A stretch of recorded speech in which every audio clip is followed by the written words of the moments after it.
Hello everyone, welcome back to my channel. তো কেমন আছেন আপনারা? আশা করি আপনারা সবাই ভালো আছেন, আমরাও ভালো আছি। প্রচুর ঠান্ডা পড়েছে দিল্লিতে, কি বলবো, ডিসেম্বর মাসও চলে এসছে। এখন তো ডে বাই ডে ঠান্ডা বাড়বে, ডিসেম্বর জানে তো খুবই ঠান্ডা থাকে এখানে। তো আজকে সানডে, হাজব্যান্ডেরও অফ, তো বলছে যে কিছু বানাও আজকে স্পেশাল। তো স্পেশাল কি বানাবো, আমারও না কয়েকদিন ধরে একটু পায়েস খেতে ইচ্ছা করছিল, প্লাস আমার দিদিও ফোন করে বলেছে আজকে পায়েস বানিয়েছি। তো সেই ক্রেভিংটা, মানে তখন থেকেই আমার ক্রেভিং কি আমি পায়েস খাবো। তো যাই হোক, বাড়িতে সব কিছু ছিল না, আর ঠান্ডার জন্য হাজব্যান্ডও বলছে তুমি এক কাজ করো, অনলাইনে আনিয়ে নাও, আর আমার বাড়িতে ইচ্ছে করছে না। তো ঠিক আছে, আমি অনলাইনেই একটু গোবিন্দভোগ চাল আনলাম। চিনি যেহেতু আমরা খাই না, গুড় খাই, তো চিনিটা আনলাম।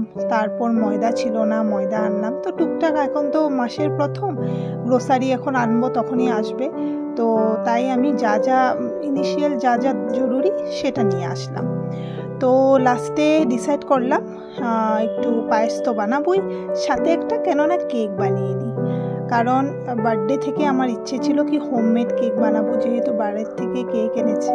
তো আমি তখন আর বানাইনি, কারণ এত কেক কে খাবে, আমি ছাড়া কেক বাড়িতে কেউই খায় না। আমার হাজব্যান্ড খেলে 1 থেকে 2 টুকরো, আর রুহি তো খাই না কিছু এগুলো। তো তারপর আমি ডিসাইড করলাম ঠিক আছে এগুলো বানিয়ে আপনাদের সঙ্গে একটু কথা বলি। তো এখন কেক বানাচ্ছি। কেকের মধ্যে আমি দিয়ে দিলাম ময়দা, তারপর চিনিটা গুঁড়ো করে দিলাম, কারণ এখানে চিনিটা না খুব মোটা দানার চিনি, তো মানে ভালোভাবে এটা পেস্ট হবে না, তো তাই গ্রাইন্ড করে তারপর দিলাম। তো যাই, একটু চকলেট কেক বানাবো, তো কোকো পাউডার দিলাম। তো সব কিছু মিলিয়ে একটু মিল্ক মেডও দিলাম, দুধ, সব মিলিয়ে মানে কেকটা খুবই স্বাদ হয়েছিল।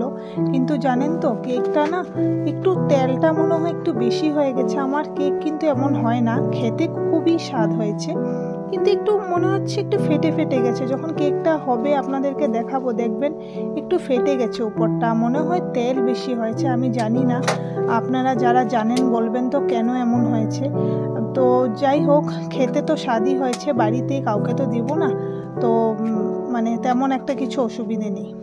আর আর সেই আর কি, আর একটু পায়েসটা খুবই স্বাদ হয়েছিল, কি বলবো, মানে পুরো ক্ষীর বানিয়েছিলাম। তো আমি ভাবলাম কেকটা আগে বসিয়ে নিই, কারণ পায়েসটা তো নাড়াতে হবে, তো কেকটা বসিয়ে তারপরে পায়েসটা বসাবো। তো এই করে আর কি আমি কথা বলে বলে আপনাদের সঙ্গে সব কিছু করে নিলাম, আর সাথে রুহির জন্য একটু হলদি দুধও করে নিলাম, কারণ এই টাইমটাতে না ওয়েদারে একটু হলদি দুধ খেতে হয় বাচ্চাদের, কারণ প্রচণ্ড পলিউশন বাইরে। তো আমি ওকে হলদি দুধটাই বিকেলে দিই, প্রিফার করি হলদি দুধটাই দেওয়া। তো ঠিক আছে, আমি করি, আর আপনারা সাথে থাকবেন, দেখাবো আপনাদেরকে। তো ব্লগটা কেমন লাগে জানাবেন, যদি ভালো লেগে থাকে লাইক, কমেন্ট, শেয়ার, আর হ্যাঁ, চ্যানেলটাকে সাবস্ক্রাইব করে দিবেন। আর যারা ফেসবুক থেকে দেখছেন তারা কিন্তু আমার পেজটাকে ফলো করে দিবেন, কারণ আপনাদের সাপোর্ট না থাকলে আমি কিন্তু এগিয়ে যেতে পারবো না। তো ঠিক আছে, লাস্ট অবধি দেখবেন ব্লগটা।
তো এদিকে আমি পায়েস বানাচ্ছি।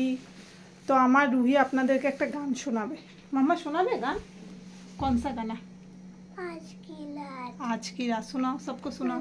फूल फूल सत में हनी जानती बाउच दे दिए फूल फूल से तमी हनी जानती बाउच दे दिए आज की रात मजा हुजता आँखों से दीजिए आज की रात मजा हुजता आँखों से दीजिए।